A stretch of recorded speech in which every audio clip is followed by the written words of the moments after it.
Good morning students, Sanjeev बनवाल again.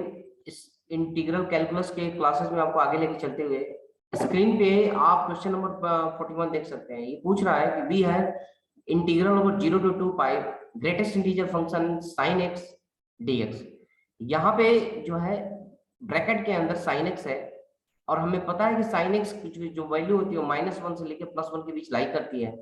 और चूंकि हमारा इंटरवल क्या है 0 to 2 पाई है, तो हम क्या करेंगे, इसको स्प्लिट करेंगे। 0 से अगर π/2 की बात करें, उसमें जो sin x की वैल्यू होती है 0 से ज्यादा होती है, 1 से कम होती है। तो उस केस में 0 to π/2 में इसकी वैल्यू 0 हो जाएगी और इंटीग्रल की वैल्यू 0 हो जाएगी।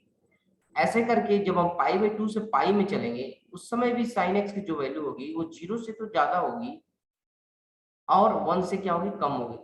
तो π/2 से पाई के केस में क्या होता है, फिर ये 0 हो जाएगा। अब जब पाई से 3π/2 और 3π/2 से 2 पाई जाएंगे, तो ये पूरी वैल्यू हमेशा क्या होगी, ग्रेटेस्ट इंटीजर फंक्शन वाली -1 होगी। क्या होगी, ये -1 होगी और हमारा जो इंटीग्रल ओवर होगा वो होगा पाई से लेके 2 पाई का। ठीक है, तो यानी कि जब इसको सॉल्व करेंगे तो इंटीग्रल ओवर पाई टू 2 पाई और यहाँ पे -1 इंटू dx हो जाएगा और इसका मतलब -1 इंटू पाई, इसका आंसर होगा -पाई। इस क्वेश्चन को करने के लिए सबसे इंपॉर्टेंट थिंग ये है कि आपको ग्रेटेस्ट इंटीजर फंक्शन की प्रॉपर्टी पता होनी चाहिए। और दूसरी चीज ये है कि जो हमने इंटरवल का स्प्लिशन कर रहे हैं, इंटरवल को जो तोड़ रहे हैं, उस तोड़ने की प्रॉपर्टी आपको आनी चाहिए। मतलब क्या है कि 0 to π/2, π/2 to पाई, पाई से 3π/2 और 3π/2 से 2 पाई। या आप ऐसे बोल सकते हैं 0 to पाई और पाई से 2 पाई। तो 0 to पाई के बीच इसकी वैल्यू 0 है और पाई से 2 पाई के बीच इसकी वैल्यू टोटल वैल्यू -1 है और इन दोनों का डिफरेंस क्या हो जाएगा, 2 पाई -पाई, पाई इंटू -1। आप ऐसे देख सकते हैं। ठीक है, इन्होंने क्या है कि ये रेक्टेंगल समझाने की कोशिश ये की है कि पूरे इंटरवल में ये -1 कर्व जो है greatest integer function sin x जो लाई करता है और इसकी विड्थ जो है पाई है, तो इसका एरिया क्या हो जाएगा, पाई इंटू -1 पाई। ठीक है, चूंकि एरिया निगेटिव नहीं होता है, आप इसको प्लस पाई भी लिख सकते हैं अगर मैग्नीट्यूड के टर्म्स में आप देखेंगे तो। ठीक है, तो इस तरह से हमने क्वेश्चन 41 को सॉल्व किया। अब एक यहाँ पे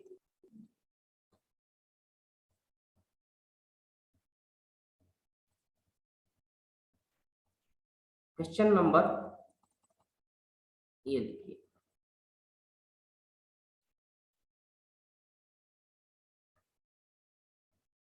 यहाँ पे क्वेश्चन 44 वो क्या कहता है कि integral over π/4 to π/2 greatest integer function sin x plus greatest integer 2x by pi का होल ग्रेटेस्ट इंटीजर। ठीक है, dx मतलब कि sin x plus greatest integer 2x पाई और फिर होल का क्या है, ग्रेटेस्ट इंटीजर फंक्शन और dx। ये ब्रैकेट जो है ग्रेटेस्ट इंटीजर को डिनोट करता है। ध्यान देने वाली बात ये है कि x की जो वैल्यू है वो क्या लाइक करती है, ग्रेटर देन और equal to π/2, smaller greater than और इक्वल टू π/4 और स्मॉलर देन और इक्वल टू π/2। या आप ऐसा भी लिख सकते हैं x ग्रेटर देन π/4 और स्मॉलर देन π/2। अब क्या करेंगे, दोनों साइड में हम क्या करें, 2 बाई पाई से मल्टीप्लाई करेंगे।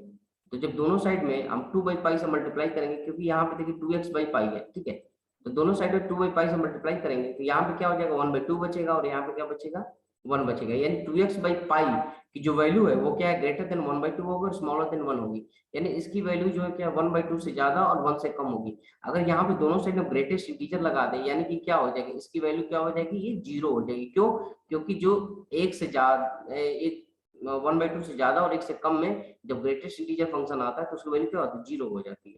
ठीक है, तो यानी ये पोर्शन तो आपका 0 हो गया। अब बच्चा आपके पास sin x dx। ठीक है, अब यहाँ पे हमारे पास ये देखने वाली बात है कि sin x और ये तो 0 हो गया, sin x ब्रैकेट मतलब greatest integer function sin x dx π/4 से π/2। अब ध्यान से अगर sin x का ग्राफ देखेंगे तो π/4 से लेके π/2 के बीच, π/4 से लेके π/2 के बीच जो sin x की वैल्यू होती है वो भी क्या होती है, स्मॉलर देन 1 होती है। ठीक है, तो जब स्मॉलर देन 1 होती है तो फिर इसका ब्रैकेट क्या हो जाएगा, ये 0 हो जाएगा और टोटल फंक्शन क्या कर देगा, हमें 0 कर देगा। यानी ये भी 0 और उसके बाद जब इस पे ब्रैकेट अप्लाई करेंगे तो फिर ये 0 हो जाएगा। यानी कि टोटल वैल्यू क्या हो जाएगा, 0 हो जाएगी। यानी इसका आंसर क्या होगा, 0 हो जाएगा। ठीक है,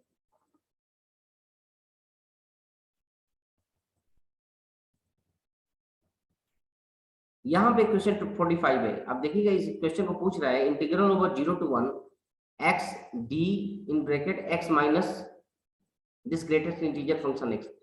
हमें पता है यहाँ पे इंटरवल बहुत इंपॉर्टेंट है, x क्या ग्रेटर देन 0 है और स्मॉलर देन 1 है।